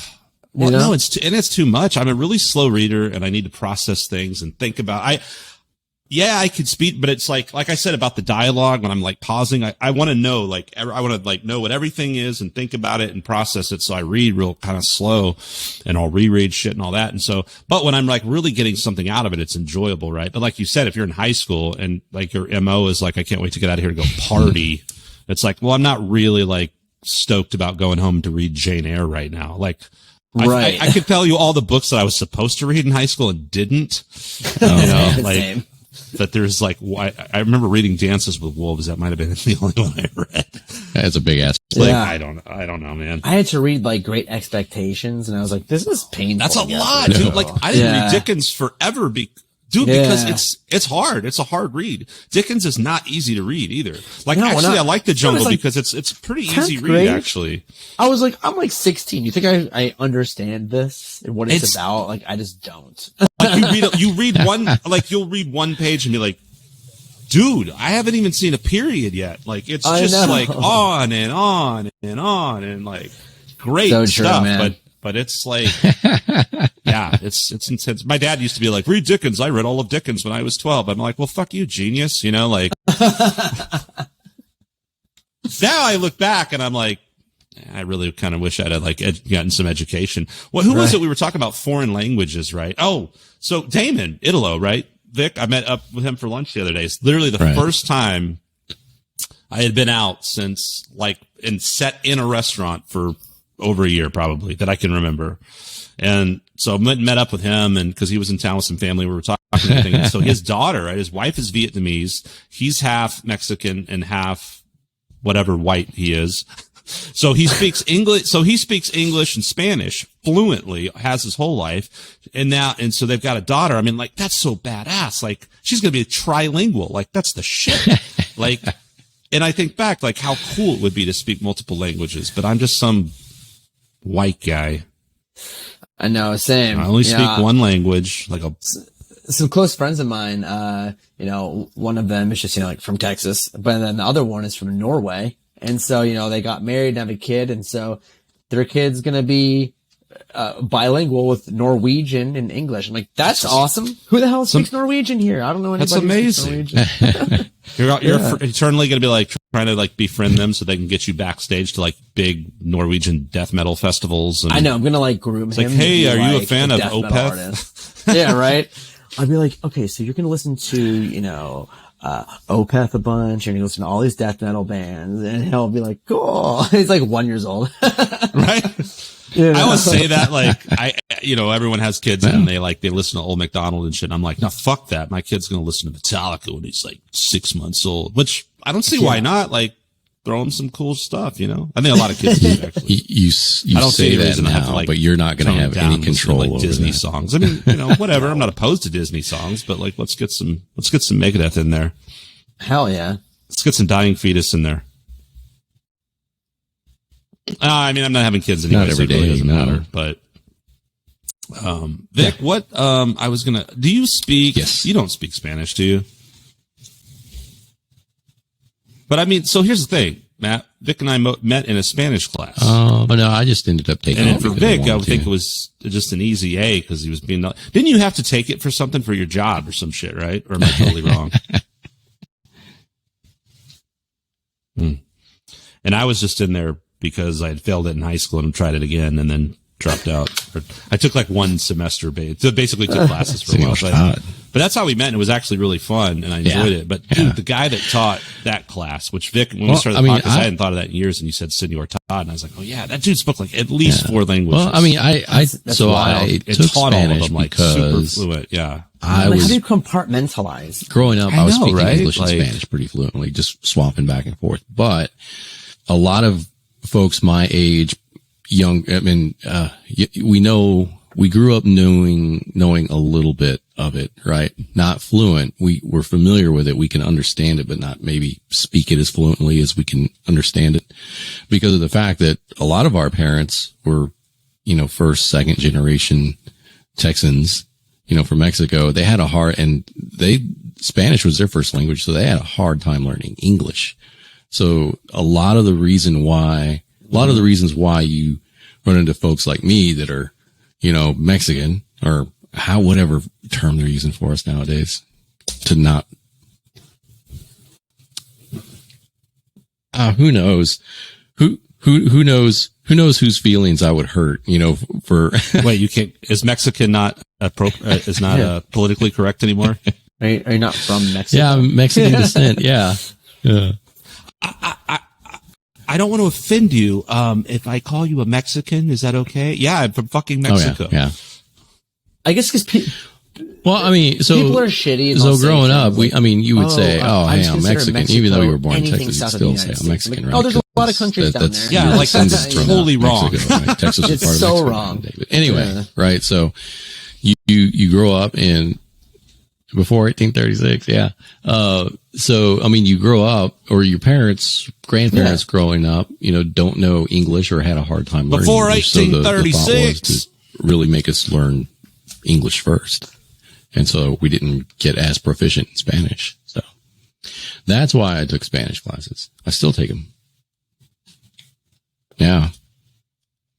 No, he's kind of like me, where he understands it more than, Oh, I don't know, more, but he understands it Does your brother speak Spanish? more than he can speak it. So same with my sister.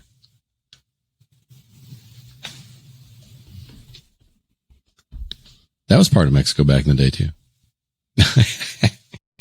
Matt, what's your background? I mean, you're from Jersey, but I guess Jersey could be like Texas, right? That could just be I'm Texan. I'm from Jersey. Enough said. I'm Italian, like 100% Italian. That My seems whole to check family. out. That seems to check out for Jersey, right? That's like a pretty it's like good Italian Sopranos. population. Yeah, so yeah, half of my family's from Sicily and half of them are from Naples. So it's like mainland and island people. And so, have you been over there? Have you visited Italy? I've been over there Sicily? once. I would like to go again. But yeah, I've only been once, actually on a tour, but it was in a orchestra. I was playing in a orchestra when I was like 17, and we went over there. I was playing viola. Oh, So wow. it's pretty cool. Cool, yeah. man. It's fun. Playing in like churches and stuff where like, not for like a mass or anything, just like literally for a performance, like the acoustics. But were it these was old awesome. places? Like, were these old, Yeah. like Old you're ass playing in churches. places that like Haydn played and shit. Like, that's incredible. Yeah, probably. That's really cool. And then I played in like an amphitheater, which was like super old, like stone amphitheater. I was like, this is so fucking sweet. Yeah. That's the thing about Europe, and I've never been. I've been to mainland. I've been to England, but not mainland Europe, and that's what's so like. Right. You know, it's like all the stuff in the history here that you're like. I remember seeing stuff here that you're like, wow, 1700s, and it's just like, and you know, or Civil War battlefields, and you're like, wow, you know. But over there, it's like, oh, BC. It's just, it's crazy. I went to Greece like 4 years ago or something like that. With some of my family, and seeing stuff that's like, oh, you know, this civilization is from 1500 BC. I'm like, what? Yeah. Like, it's, I can't even fathom how old that is. You know, you think about like, you know, that's okay. It's like the equivalent of 1500 after, you know, like Jesus and all that stuff. I'm like, it makes you really think more about religion and like what is correct, what's not. I mean, 1500 BC, like what did they even worship back then? You know, like all these Greek gods, and it's pretty cool, man. You see all that stuff, and you see the way they lived and the things that they did, you know, and you see these like acoustically perfect amphitheaters. I'm like, how the hell did they build this? Here's the thing, like the older I get, the more I'm not going to like get roped into Scientology. If you're a Scientologist, sorry on many levels. No, I mean, here's the thing. Like when I'm just saying this jokingly because the whole aliens thing and Scientology kind of has, I don't know the exact thing. It was another South Park episode that was really great when they were kind of talking about the Scientology thing. But whatever the fuck their alien thing is, right? It kind of like, honestly, when I think about these ancient civilizations, I'm kind of like in the whole History Channel joke, like aliens, I almost kind of go like, it kind of makes sense. Like it would actually make sense if there was just a completely another civilization that got as advanced as we are now or whatever and built all this shit and then got eradicated or did something stupid like humans fucking do. And then and then it started over and people were just like, holy fucking shit. And then someone was like, well, I guess the Egyptians did it, you know? And I'm like, how do we know? Like, that's another thing, like with science and everything. I'm always ranting about mathematics on here, but like, oh, there's 8,700 billion stars that are this far away. How the fuck do you know that? These are all mathematical calculations, and these guys are way smarter than me, obviously, but like, it's all speculative, right? A lot of things. And so, wild, it is. But like you're saying, just with these ancient they didn't have iPhones I saw to some distract stuff them. about the Aztecs and all that. It's just like, it's incredible. Like this entire, same kind of stuff. They had these big, huge monuments and pyramids and cities. No, that's honestly, Vic, you make the greatest point, right? True, that's why all these musicians were amazing. They put in the work. I feel like Mozart was an exception, of course, but there's everybody back in the day was probably a total badass. I bet like average Joe dude back in the day was like way better at music than us. Yeah, there was nothing else to do, right? They woke up and I mean, maybe they like rode horses, read books, you know. Yeah, like there was, it's weird, right? We're so much more, evolved, but not by our own doing. You know, just a few people have driven evolution and we're, I hate to use like a cliche word of sort of slaves to it or whatever, but it's kind of true. It kind of actually makes us stupid in a lot of ways. And I mean, so I think it's actually really valid to think like you got these guys, whether it was Dickens in the 1800s or philosophers that lived in years I don't even know about, that were writing all this like super crazy intelligent stuff, and musicians and all this. These guys didn't even have plumbing. They didn't even have clean water. There was nothing that we have now. Like, you know, they had alcohol. Yeah. Good. Thank God for that. everybody stank, you know? I mean, can you imagine? I bet like everybody just smelled like ass back then. But it's funny because that's all they knew, how people smelled. Right. It was like, so for them, it was normal, you know? Like, oh yeah, you smell fine. Well, no, I mean, people probably like animals. I mean, you probably I'm sure that's the thing still that we maybe don't even realize is that you're attracted to that aspect of other people, just like animals, you know? Like, I would think, right? But you're not from here. Your ass smells different. I like the smell of that person's ass. Can you imagine? Like, oh, it's a swampy ass. How sexy. Oh, that swamp ass is really getting me worked up. Spartans letting their balls hang out from the right. That's right. Oh, it's been a long journey. That's right. Okay, now. Oh, it was defense. No, it was the defense of Greece from ball swinging from in Persians, slow motion while King they Xerxes, invade. right? What so did the Spartans invade? What did they invade anyway? What was that whole 300 war? Because it was a narrow pass that the Persians were going to use. Basically, they were coming in by boat, and there was a pass that it was narrow, so the Spartans guarded that until everybody else could be rallied. So they held them off for a while. Oh, that was a great one. Yeah, the lesbian bar.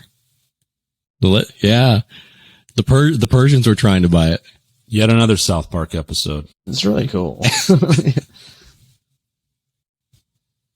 Was it the lesbians? Yes, right? I think he had gotten it, and he was the scissoring episode, right? Because was that the one where the episode where Mr. Garrison got a sex change, or had he gotten it and then he was. He's a lesbian, right? He's like, scissor me, Xerxes. Scissor me, Xerxes. Yeah. He's like, scissor me, Timbers.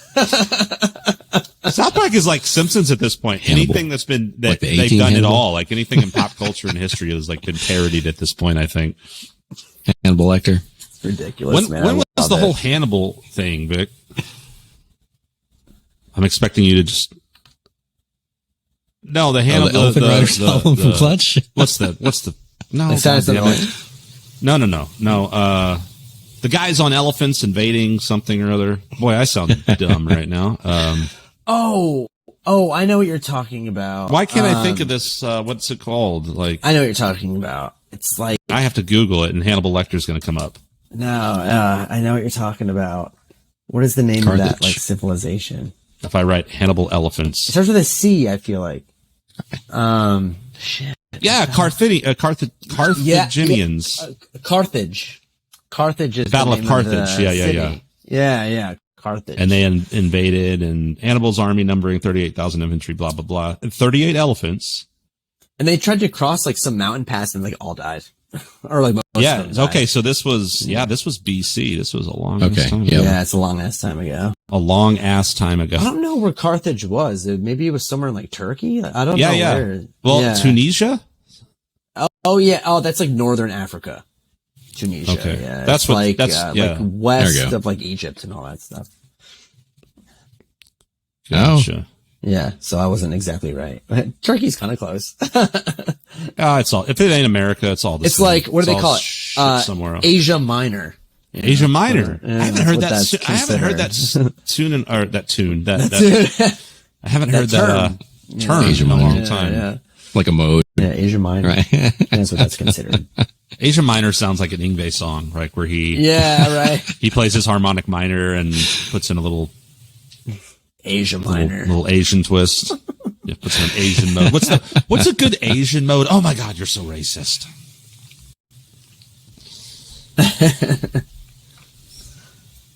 All right. What else? I suck at ending podcasts. By the way, like we got you and like a few other people, and then we're like gonna like take a while off, and nobody will notice because we're taking so long to get caught up on our episodes. By the time we do, we'll be right back. I'm glad I made it in. I made the cut. You made it in. Yeah, you made the cut. You're welcome. Our tens of followers You're welcome thank to be you. on this prestigious podcast where we discuss our vast knowledge of history and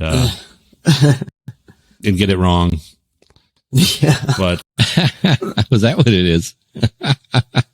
I think I've realized that I have a problem with signing out and like ending a podcast. And I just keep talking. Well, maybe you subconsciously don't want Right. to practice. Which is clear right now. Well, right now, like, it's just like, now it's just awkward. And Matt's like, God damn it, dude, I want to go practice and watch Play some music. German. Well, that's me. I'm just like, I want to avoid doing things. Let's just keep talking about crap. It's a good one. Anyway, Matt LoCoco, Transit Method, new album, which has been out for a year, but I don't know any better. My Madness. Go check it out on Spotify, Apple Music, all those great things. You guys, are you a .net, .com Transit Method? How do people find you? Yeah, that's an awesome question. We're at transitmethod.net. .net, okay. Somebody bought the damn .com. But you can find us, all our music's on Spotify. It's on Bandcamp. We have merch on Bandcamp. Yeah. So that's where you can get, the vinyl, and you can get, t-shirts and stuff like that. And then all of the social media platforms, Facebook, Instagram, Twitter, all that stuff. So, hopefully a Google search will either take you to our band or it'll take you to a bunch of, astronomy websites. So that's actually kind of cool though, Yeah. So that's where the band. I'll learn a little bit and then I'll go buy a record. Yeah. So yeah, the madness. Yeah, man. The Madness. I said my madness. The Madness. Oh, did you? I didn't hear you say that. Yeah, no, which is a band which are friends of mine, and so I'm like totally. Oh, yeah. The Madness. The Madness. July. Yeah. Came out in July. Yeah. Awesome. Yeah, well, looking forward to seeing you guys again and sharing the stage, and it'd be cool when we're all back out there playing. And yeah, man, I can't wishing wait. you success in your future endeavors as a. What do you call it? Not a trio, but what? What's next? A quartet. Man, do you see how now that sounds? You're getting back to your classical roots. It sounds. Yeah. It sounds hoity-toity. Whoa. Have you seen that quartet transit method? It's really cool saying like, oh, we're a trio. Yeah. There's like, some kind of like respect in that. Like you're making all this sound as a trio, but I'm the like Hendrix thing, right? Yeah. Yeah, but it's like, hey, we're a quartet, and people That's a great are like, idea. oh, that sounds cool too. Yeah, you're a quartet. Yeah, we play jazz now. Yeah. Yeah, right. We're a We're a jazz quintet. quartet. It's over. A quintet. Yeah. So yeah, we're a quartet. Oh yeah. Nolan Potter's. Yeah. Yeah. Yeah, man. That's that one band that you were talking about. Yeah. What are they called? Nola something or other? Nolan Potter's Nightmare. Okay, I gotta check that. Nolan Potter's Nightmare Band. Dude, they're awesome. Yeah, they're great. One of my favorite bands in town. And you guys are playing with Megafauna, who's great, but I'm sure that'll already be done by the time this comes out, which is June something. So that was a great show. I was there. I saw it. What is the date on that already happened? June 25th. Let's push it. We'll see. 25th, yeah. And then we're playing I'm not another going to make show. any promises. This definitely won't make it, but we're playing June 10th at Valhalla with Rickshaw Billy's Burger Patrol. Oh yeah, I've heard of those guys. I think I saw them at Lost Well one time actually. Yeah, where really is Valhalla? Cool. That sounds familiar. Where is that? It's on Red River. It's like in between 7th and 8th on Red River. Is that over near, you mentioned White? Oh wait, was it White Swan you had mentioned? White earlier? Horse? That's on the east side. I thought you said White Swan at some point. Swan Dive. Swan Dive. That's what it is. So it's kind of across the street and like a little bit more north, I guess. Yeah. Basically across the street. Okay. Cool, man. Well, that's awesome. You guys are out there doing your thing. Yeah, we're trying. Mm-hmm. All right. Matt LoCoco, Transit Method, everybody. All right, man. Thanks, This has been fun. Hang tight when we hang up so that everything uploads, and we'll see everybody next time. This is Skunk Manhattan, Victor Ramos with Eclectic Soundtrax. Later. Thanks, guys. See ya.